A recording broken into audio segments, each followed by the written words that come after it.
ኢድ ከመድረሱ ዛሬ አርብ ነውና እንደዚህ መንገዱ ጋይስ ሽብርቅ እያለ ነበር ማለት ነው።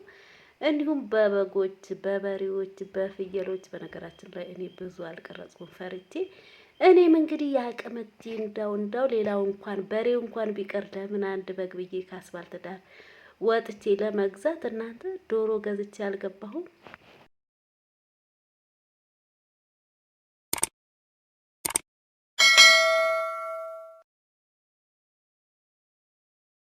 ሰላም አለይኩም ወራህመቱላሂ ወበረካቱ። ውድና የተከበራችሁ የቻናል ተከታታይ ቤተሰብ እንዴት ናችሁ? ሰላም ናችሁ? ሰላማችሁ አላህ በዝት አድርግልኝ።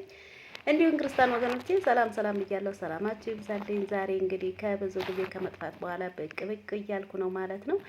ያው እንግዲህ ኢድ ስለደረሰ ነው እንዳትሉኝና እውነት ለመናገር ረመዳናችንም እያለቀብን ነው። ዛሬ 28ኛ ቀኑ ነውና አላህ ያመቱ ሰው ይበለን። አላህ በሰላም ያድርሰን። ጓደኞቼ እንዴት ናችሁ? ተናፍቃችኋል። እውነት ለመናገር በጣም ነው የናፈቃችሁኝ። ነገር ግን ያው ቪዲዮ እየሰራሁ አይደለምና እንዲሁም በባለፈም ራሱ የሆነ ስለ ካርጎ ጀምሬ ነበር።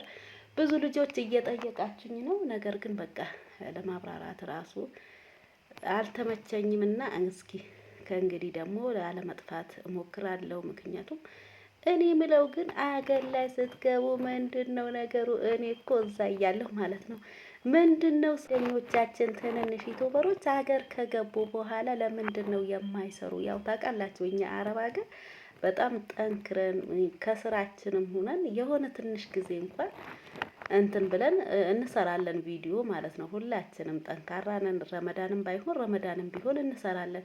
ነገር ግን እዚህ ሲገቡ ለምንድነው ጋይስ የሚጠፉ ብዬ እኔ ብዙ ጊዜ እፈርድ ነበር ማለት ነው። የምሬ ነው። ነግበኔ ሳትሉ አትፍረዱና እኔን ያንን እጣ ፋንታ ነው የደረሰኝ። እኔ ታጥቼ አይደለም ምንም አጥቼ አይደለም። ነገር ግን በቃ አይመቻችም። ደግሞ እዚህ ስትሆኑ እኔ እንጃ ቀኑ ራሱ ቶሎ ነው የሚመሸው። ኧረ ጋይስ እንዴት እንደሆነ አላውቅም። እስኪ እንግዲህ ደግሞ ከእንግዲህ ላለመጥፋት ሞክራለሁ። ዛሬ እንግዲህ እንደምታዩት በጣም ነው የዓመት በዓል ድባብ በጣም ነው ደስ የሚለውና ያውላችሁ እንግዲህ በጎቹ ምኖቹ እንደው እኔ በጠዋቱ አልወጣሁም። እንዲህ አስፋልት ዳር ነው በጠዋቱ ወጥቼ እቀርጻለሁ ብዬ ነበር። በጣም ነበር እንትን ያለው ነገር ግን አልወጣሁም። ትንሽ አርፍጄ ወጥቼ ያው ረመዳን ነው ትንሽ ትተኛላችሁና አርፍጄ ስወጣ እንደዚህ ብዙም አልነበሩምና ግን አልሞይም እንደዚህ እየወጡ ነው በሬዎቹ፣ በጎቹ። የእውነት በጣም ነው ደስ የሚለው ኢትዮጵያ ላይ ያለው ድባብ። እንዲሁም ከተማ ራሱ ሄጄ ነበረ። ነገር ግን ቪዲዮ አልቀረጽኩም። አንዳንድ ነገር እየገዛሁ ነበረ ማለት ነው። ገበያው ድባብ በጣም ነበረ ደስ የሚለው። በዚህ አጋጣሚ እንግዲህ ቡታጀራ ናፈቃችሁም በዚህ ማየት ትችላላችሁና ይሄን ይመስላል እንግዲህ በልማቱ ጉዳይ ፍርስርስ ብሎ ይሄን ይመስላልና ሾፈ እያረጋችሁ በዚህ አጋጣሚ ማለት ነው።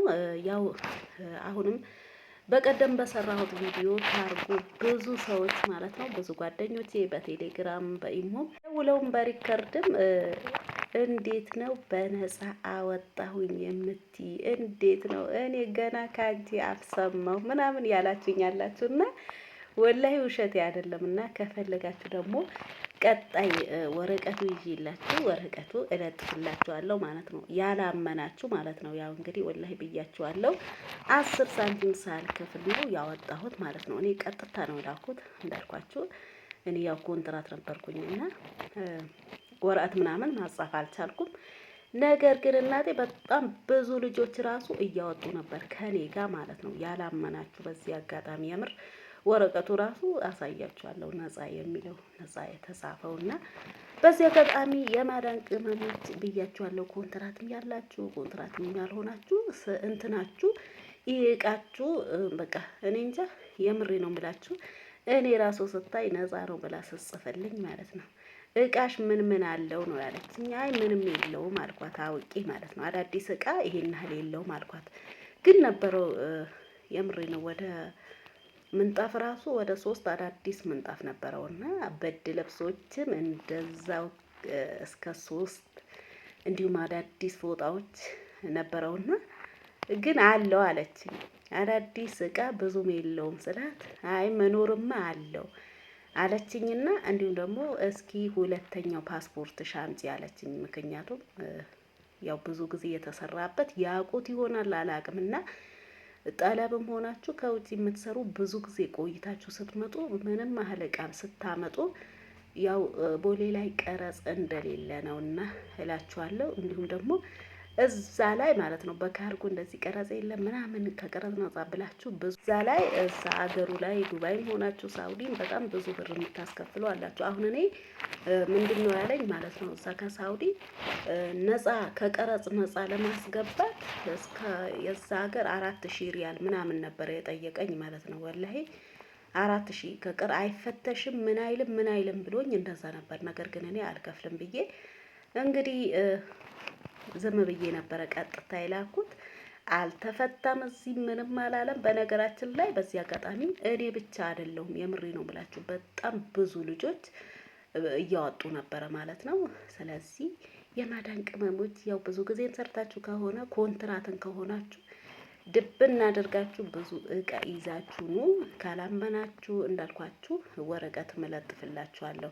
እኔን ያው እናንተ እንድትከስሩ እንዴት በውሸት እንደዚህ ብዬ አላወራምና እና ብዙ ልጆች እኔ ብቻ አይደለሁም ለማለት እፈልጋለሁ። ያው አላመናችሁም ብዙ ልጆች እንዴት እኔ መጀመሪያ ነው ካንቺ አፍ ነው የምሰማው፣ እንዴት ነው ነፃ ያወጣሽው ምናምን ያላችሁ ስላላችሁ ነው ይህን ለማለት የፈለኩትና ይጠቅማችኋል በዚህ አጋጣሚ። እንዲሁም ደግሞ ካርጎ ለመላክ እንደኔ ኮንትራት ሆናችሁ በጣም የተጨነቃችሁ ካላችሁ ማለት ነው የምሬ ነው ጅዳ ላይ በጣም ታማኝ እናት ካርጎ በሱ ብትልኩ በጣም ደስ ይለኛል። ምክንያቱም እኔ አንድ ነገር አጋጥሞ እሱም ምንድነው እንግዲህ እቃችሁ ሲደርስ እዚህ ቦሌ ላይ የሚደውሉ አሉ።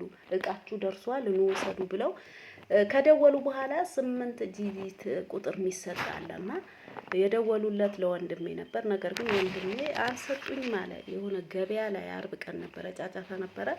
አልተሰማዩን አላቅም አላሁ አለም። ነገር ግን አልተሰጠኝም አለ። ነገር ግን ይሰጣሉ አሉና እኔ እንግዲህ ከዚህ በፊት አውጥቼ አላቅም። ዝም ብዬ ስገባላችሁ ጂጂት አለሽ የለኝ ቁጥር አምጪ ያሉኝና የለኝም፣ ደረሰኝስ የለኝም አልኩና ያው አስቡት ቢሆንም ከቡታጀራ ወደ አዲስ አበባ ቅርብ ቢሆንም አስቡት ያው ድካም አለውና ከገባሁ በኋላ ጂጂቱ ወይም ደረሰኙ አምጪ ያሉኝ። ከዛ የላክሽበት ወይም ደረሰኝ አምጪ ወይም ደግሞ ተደውሎ የተሰጠኝ 8 ጂጂት ቁጥር አለ ነው ያሉኝና ከዛ እኔ ምንም የለኝም እንግዲህ እንዳልኳችሁ የመጀመሪያ ነው። ከዛ የደወሉት የራሳቸው ስደውልላቸው በቃ አለፈሽና ቀጣይ እስኪደወል ጠብቂ ነው ያሉኝና አስባችሁታል። አሁንም ተመልሼ እንደገና ልመለስ ማለት ነው እና ቀጣዩ ጠብቂ ያሉኝ። ከዛ እናት ካርጎ እኔ ደውዬ እንደዚህ እስኪ ደረሰኙ ስለው ደረሰኙ እኮ ሻንጣሽ ላይ አስገብቼዋለሁ አለኝ። በእርግጥም አስገብቶት ነበር። እሺ መግባት እኮ አልቻልኩም እኔ እንዴት ላርግ ስለው ወላሂ ነው ምላችሁ ትህትናው ይሄ ሌለ ነው። በቃ እንዳትመለሺ እኔ አሁን የላኩበት በኮምፒውተር ደረሰኙ አውጥቼ እልክልሻለሁ አለኝና የእውነት ጥዋት ነው እንግዲህ አስቡት። ሊተኛም ይችላል ተነስቶ 30 ደቂቃ ባልሞላ ሰዓት ያንን ደረሰኝ በኮምፒውተር አውጥቶ ላከልኝና ተመልሼ ስገባ ወዲያውም ሰጡኝና እቃ ይዤ ነው የወጣሁትና የእውነት ከፈለጋችሁ እንትን ስልክ ቁጥሩ መሰጣችኋለሁ፣ ታውቁታላችሁ እርግጠኛ ነኝ። በቲክቶክ እናት ካርጎ በጣም ታማኝ ነው፣ ትህትና ሌሎቹ ቢሆኑ በእንቅልፋቸው ራሱ አይነሱም። ነገር ግን ይሄ የእውነት ይለያል በጣም ማለት ነው። ጅዳ ያላችሁ የትም አካባቢ ያላችሁ እባካችሁ በእናት ካርጎ ላኩና እቃይ ራሱ አንድ ነገር ሳይነካ አንድ ነገር ሳይሆን ነው የደረሰልኝ።